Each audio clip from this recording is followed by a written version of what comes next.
in your experience, have you seen any indicator that when we vaccinate kids, we're creating autism? There is no evidence for that, and in fact a recent major analysis of several studies came to that same conclusion.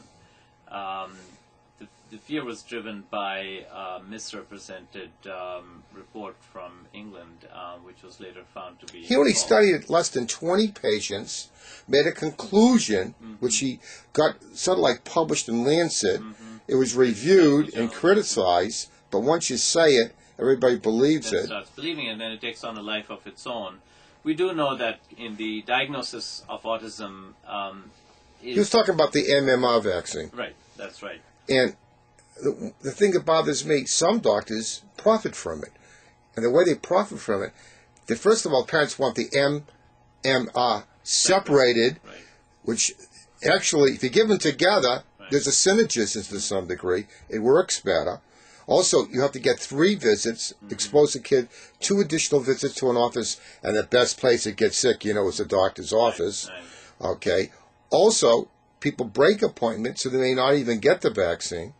So that's terrible. And the study that was shown, and it's being followed, I think it's over 1 million kids followed in the world, it seems the kids that got the MMR at 12 months approximately, the kids that got it after 2, and even separate after 2, have slightly autistic rates, and the kids over 2 than the kids that got it at 1 year of age, and it still didn't put it to rest. People still believe that. That's right, yeah.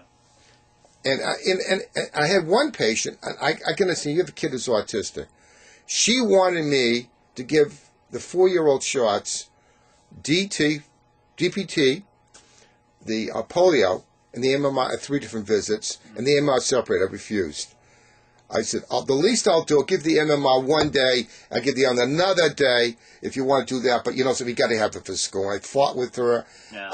But my heart goes out to someone who has a kid that's not functioning okay. I said, look, the school's going to throw you out in the street. You got to have it. There's no justification for it. I said, in the worst part, if your kid came down with a disease that's called unfit parent, and the BHO gets involved, because we can't stop you not vaccinating the kid. The schools can give you trouble. But if your kid comes down with a disease, you're considered unfit parent by the BHO. Is that true? That's true. And, that's the worst possible outcome, having a preventable infectious disease when we have excellent prevention. When the grounds for relating, certain vaccines to autism is practically non-existent. We do realize the diagnosis of autism is on the increase. The spectrum has been expanded, so more children are being diagnosed with one or the other end of the spectrum. But there's no evidence that vaccines are related to this.